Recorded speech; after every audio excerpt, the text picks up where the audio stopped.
Good morning students, welcome back. Now time for chapter 5. This is chapter 5, forgiveness, यानी कि माफ़ी. Themes: forgiveness means showing mercy to those who do wrong to us instead of seeking revenge.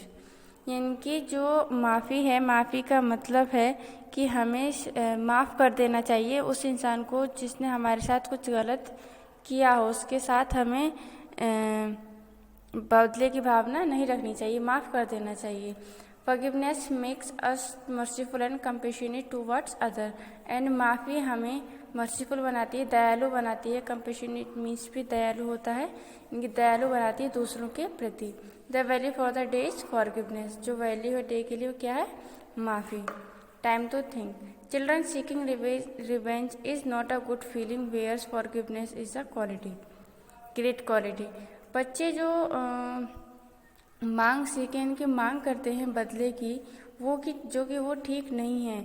माफ़ी हमें उन्हें माफ़ कर देना चाहिए. माफ़ी ही ग्रेट क्वालिटी होती है. Forgiveness is something very difficult for human beings. And जो फॉरगिवनेस है वो ह्यूमन के लिए काफ़ी डिफ़िकल्ट होती है. वो it requires a lot of patience and sense of forbearance. और माफ़ी देने के लिए हमें पेशेंस की ज़रूरत होती है, फॉरबियरेंस की यानी कि सहनशीलता की ज़रूरत होती है माफ़ करने के लिए. It is a divine quality and so it is one of the great virtues.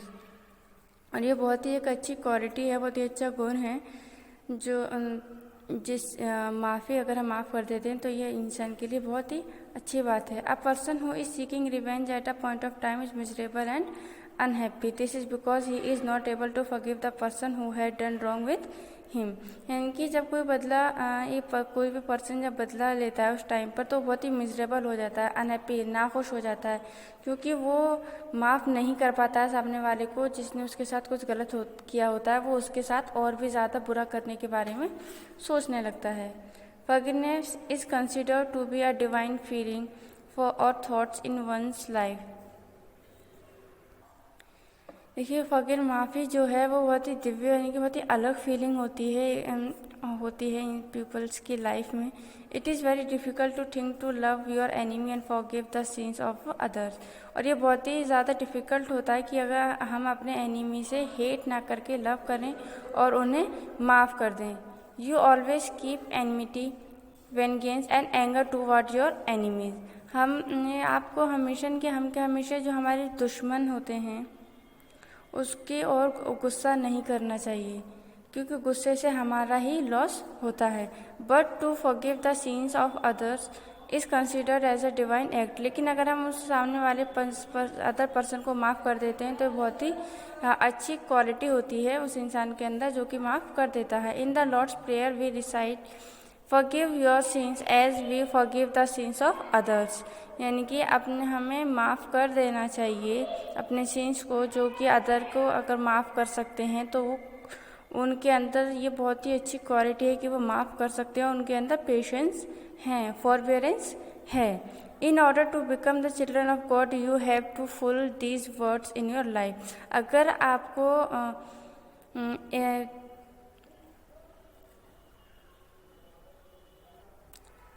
आपको गॉड नहीं बोलते ना, गॉड चिल्ड्रन ऑफ गॉड अगर आपको बनना है तो आपको ये जो वर्ड्स यानी कि फॉरगिवनेस है ये आपको अपनी लाइफ में ऐड करना होगा. यानी कि कोई भी आपके साथ कुछ भी गलत करे आपको बदला नहीं लेना है बल्कि उसे माफ़ कर देना है. Lord Jesus Christ was an embodiment of forgiveness. When he was crucified, he said, Father, forgive them, for they do not know what they are doing. In short, his message was love those who hate you. यानी कि जो Lord Jesus Christ थे उनकी जो life थी उनका बस एक ही था कि माफ़ी कर देना, किसी से झगड़ा नहीं करना, सबसे प्यार करना. और वो ये कहते थे कि अगर कोई आपका दुश्मन भी है तभी भी आप उससे हेट मत करो, उससे प्यार करो, उसे आराम से बिठाओ, उसके साथ अच्छी बातें करो, लेकिन उससे दुश्मनी मत करो, किसी से भी दुश्मनी मत करो. एंड जब उनके साथ क्रूसिफाइड के बहुत गलत किया गया था जीसस क्राइस्ट के साथ, तभी उन्होंने यही कहा था कि इन सबको माफ़ कर दिया, इनको पता नहीं कि ये क्या कर रहे हैं. देखिए नेक्स्ट, अब इसी से रिलेटेड ही चैप्टर है how enemies become friends. Enemies के यानी कि जो दुश्मन है किस तरीके से फ्रेंड बन सकते हैं. हर्ष was the most popular student in class 7th. Harsh class 7th का एक पॉपुलर स्टूडेंट था. He was good at studies in sports and extracurricular activities. And वो स्टडी के साथ साथ स्पोर्ट्स में और जो अदर एक्टिविटीज़ होती थी उसमें भी वो अच्छा था. He had many friends and his teacher liked him a lot. और उसके कई सारे फ्रेंड्स थे और टीचर भी उसे बहुत ज़्यादा पसंद करते थे. Harsh mid term exam were approaching. He wanted to do really well. If I want to win the trophy I must do well in this exams, he told his friends. इनकी हर्ष ने अपने फ्रेंड से कहा कि अब मिड टर्म एग्ज़ाम आ रहे हैं, अब मुझे अगर ट्रॉफी जीतनी है, मुझे फर्स्ट आना है अगर, तो मुझे अभी से ही मेहनत करनी होगी. Harsh studied hard and was sure that he would be among the top 3 students in his class. The exam began. Harsh was seated in front of Badal, his classmate. Badal was friendly but was not good at studies. यानी कि जो हर्ष था उसने बहुत ही hard study की थी ताकि वो क्लास में 3 टॉपर्स होते हैं उनमें अपना नाम नोट करा सके. उसके लिए काफ़ी उसने मेहनत की थी, हार्ड वर्क किया था. और एग्ज़ाम उसके स्टार्ट भी हुए और हर्ष की जो सीट थी उसके आगे बादल बैठा हुआ था जो कि उसी का क्लासमेट था. बादल फ्रेंडली था लेकिन स्टडी में अच्छा नहीं था. Just as the exam begin Badal trapped Harsh and asked him something. जब एग्ज़ाम स्टार्ट हुआ तो बादल ने हर्ष से कुछ पूछना चाहा. The teachers hawk alike eye caught him instantly. लेकिन जैसे ही बादल ने उससे पूछा हर्ष से, तभी टीचर जो हॉक लाइक, इनकी बहुत तेज़ निगाहें होती हैं टीचर की, उन्होंने उसे कैच कर लिया, देख लिया. Cheating are you. I will not allow it to in my class be 100. इनके चीखते हुए टीचर ने चिल्लाते हुए कहा कि ये सब मेरी क्लास में नहीं चलेगा. ही grabbed the boys' test paper, gave them both a 0 and made them stand outside the classroom while the others completed their exam. इनकी जो टीचर था उन्होंने उसकी नोटबुक ले ली दोनों की और दोनों को 0 दे दिया और क्लास से बाहर निकाल दिया, जबकि बाकी सारे अदर बच्चे जो थे वो अपना वर्क कर रहे थे. हर्ष was furious. He had studied hard for the exam. Now not only would his grades come down but also his teacher would think him to be a cheater too. यानी कि वो बहुत ज़्यादा गुस्से में आ गया हर्ष, और क्योंकि उसने बहुत हार्ड वर्क किया था, स्टडी हार्ड की थी एग्ज़ाम के लिए, और अब उसके जो ग्रेड्स हैं वो कम हो जाएंगे. और सिर्फ इतना ही नहीं, उस टीचर भी उसे चीटर समझेंगे. As he could well forget all about winning the all-rounded trophy. And अब उसे जो ट्रॉफी वो जीतना चाह रहा था उसके बारे में भूल जाना चाहिए. And all this for no fault of mine. I was not even talking to that stupid boy. It is all his fault and now I have to pay for it. It is so unfair, affirmed Harsh.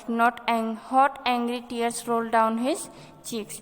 यानी कि उसे बहुत गुस्सा आ रहा था हर्ष को, और वो कह रहा था ये सब उस बादल की वजह से हुआ जिसने मुझसे वो क्वेश्चन पूछा था. एंड मैंने इतनी स्टडी की थी, सब कुछ वेस्ट चली गई, और ये बिल्कुल भी अच्छा नहीं किया. बादल को इसका पे करना होगा. एंड ये सोचते सोचते ही उसकी आंखों से आंसू गिरने लग गए.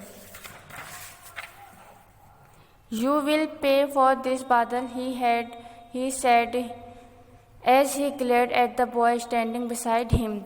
तुम्हें इसके लिए पे करना होगा, यानी कि तुम्हें इसका भुगतान करना होगा जो कुछ भी तुमने किया है. ऐसा हर्ष ने कहा अपने दोस्तों से जो उसके साथ बैठे हुए थे पीछे. For the next day onward Harsh made life very difficult for poor बादल. अगले दिन हर्ष क्या कोशिश कर रहा था कि वो बादल की लाइफ डिफ़िकल्ट कर दे, उसे बहुत परेशान करे. Harsh and his friend teased Badal in class, called him a cheater cock and said means things to him. यानी कि जो हर्ष और उसके फ्रेंड थे वो उसे क्लास में परेशान कर रहे थे और कह रहे थे कि चीटर कॉक है, और उसे तंग कर रहे थे. The day turn into weeks. और ये दिन हफ्तों में बीत गए. And soon it was time for the unit test. और टाइम आया था यूनिट टेस्ट का. As always Harsh studied hard. Thankfully he was not made to sit near Badal. And फिर से उसने स्टडी की थी, बहुत हार्ड स्टडी की थी, और इस बार बादल उसके पास नहीं बैठा था. तो इस वीडियो में इतना ही, बाकी का जो चैप्टर है हम नेक्स्ट वीडियो में कंप्लीट करेंगे।